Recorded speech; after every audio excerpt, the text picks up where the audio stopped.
गैरसैंण में आज राज्य सरकार का बजट पेश हो रहा है। बजट में जो भी होगा वो राज्य सरकार का अपना एजेंडा है, लेकिन इस पर विपक्ष की क्या रणनीति है? विपक्ष आज किस तरह से सदन के भीतर जाने वाली है, उस पर बातचीत करने के लिए हमारे साथ नेता प्रतिपक्ष यशपाल आर्य जी हैं। सर, कल तो देखा, लेकिन आज क्या रणनीति, आज क्या विषय? देखिए, हम गतिरोध को समाप्त करना चाहते हैं और सदन को व्यवस्थित रूप देना चाहते हैं। सदन सुचारू रूप से चले, ये हमारी निरंतर प्रयास रहा है और आज भी हम उसी पर कायम हैं। हम चाहते हैं कि सत्र की समयावधि भी बढ़ाई जाए।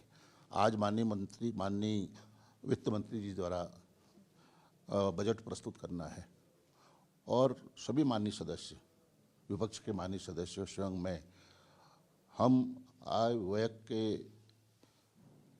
पर चर्चा में भाग लेना चाहते हैं और जो कार्य मंत्रणा समिति की सिफारिश पहले की गई थी, 14-15 2 दिन का एजेंडा निर्धारित किया गया था। उसके पीछे वजह थी कि हमारे जो नामित सदस्य हैं उसमें उपस्थित नहीं थे, इसलिए हमने 14-15 तक का कार्य मंत्रणा समिति में एजेंडा निर्धारित किया। और जब कल हमने देखा, कार्य मंत्रणा समिति में हमें आमंत्रित नहीं किया और जो हमने एजेंडा देखा उसमें 16 तक का ही एजेंडा निर्धारित किया गया है। तो इसके मायने क्या है? इसके मंशा साफ है कि भारतीय जनता पार्टी की वर्तमान सरकार सदन का सत्रावसान करना चाहती है। सरकार के मंत्री और सरकार खुद ये कह रही है कि विपक्ष सदन चलाना नहीं देना चाहती। ऐसे मुद्दों को उठाया जा रहा है जिन पर सरकार काम कर रही है, जिनका निर्णय लिया जा रहा है। एक मुद्दे पर सरकार को घेरने की कोशिश की जा रही है, बाकी जो तमाम जिन पर चर्चा होनी थी उन पर विपक्ष क्यों नहीं आ रहा है? देखिए, प्रतिपक्ष की आवाज़ को लगातार दबाया जा रहा है। इसका ताज़ा उदाहरण कल देखने को मिला है। माननीय अध्यक्ष विधानसभा हमारी संरक्षक हैं, हमारी गार्जियन हैं और हमें न्याय की उम्मीद भी उन्हीं से है। हम अपेक्षा करते हैं कि हमें न्याय मिलेगा, हमें अपनी बात करने का अवसर मिलेगा। जो हमारे सामने चुनौतियां हैं, जो हमारे प्रश्न हैं और जो महत्वपूर्ण विषय हैं, अगर हमें सदन में अपनी बात कहने का, उन विषयों पर चर्चा करने का अवसर नहीं दिया जाता है तो हम अपनी बात को कहाँ रखेंगे? मैं बड़े स्पष्ट रूप से कहना चाहता हूँ, ईमानदारी से कहना चाहता हूँ कि हमारी नीयत, हमारी मंशा स्पष्ट है कि सत्र की अवधि बढ़ाई जाए। कार्य मंत्रणा समिति की आज बैठक माननीय अध्यक्ष जी करें। हम चाहेंगे कि सत्रावधि बढ़े, जिससे कि सभी आय पर चर्चा में भाग ले सकें सभी माननीय सदस्य। आप सीनियर विधायक भी हैं, आप यूपी में भी रहे हैं, आप विधानसभा अध्यक्ष भी रहे हैं।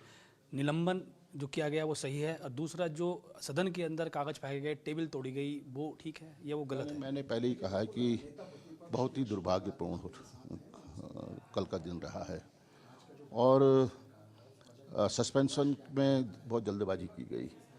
संभवतः सस्पेंशन के बजाय उस गतिरोध को खत्म करने के लिए कोई बैठक में आमंत्रण होता तो निश्चित रूप से ये स्थितियाँ नहीं बनती।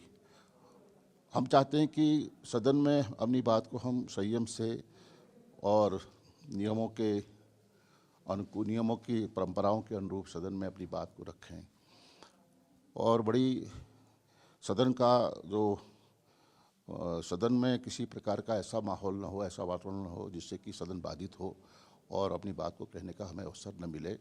और विपक्ष चाहता है कि सदन में निरंतर चर्चा होनी चाहिए और विपक्ष की आवाज़ को निश्चित रूप से कल दबाने का एक कोशिश की गई और सत्ता पक्ष चाहता है कि जल्द से जल्द सत्रावसान हो और जो आज के जो महत्वपूर्ण बिंदु हैं, विषय हैं, उस पर चर्चा करने में सरकार भागना चाहती है। धन्यवाद सर, एबीपी गंगा के साथ बातचीत करने के लिए। आपके नेता प्रतिपक्ष यशपाल आर्य जी, जिनका साफ तौर पर कहना है कि सदन के भीतर जिस तरह की चीज़ें हुई हैं वो ठीक नहीं है, लेकिन फिर भी जो निलंबन हुआ है वो कहीं ना कहीं गलत हुआ है और इसके साथ ही आज भी कई मुद्दों पर वो सरकार से बातचीत करेंगे और कई मुद्दों पर सरकार को घेरने की रणनीति बना ली है। बराड़ी साइड से अपने सहयोगी मनोहर रावत के साथ पंकज राणा, एबीपी गंगा।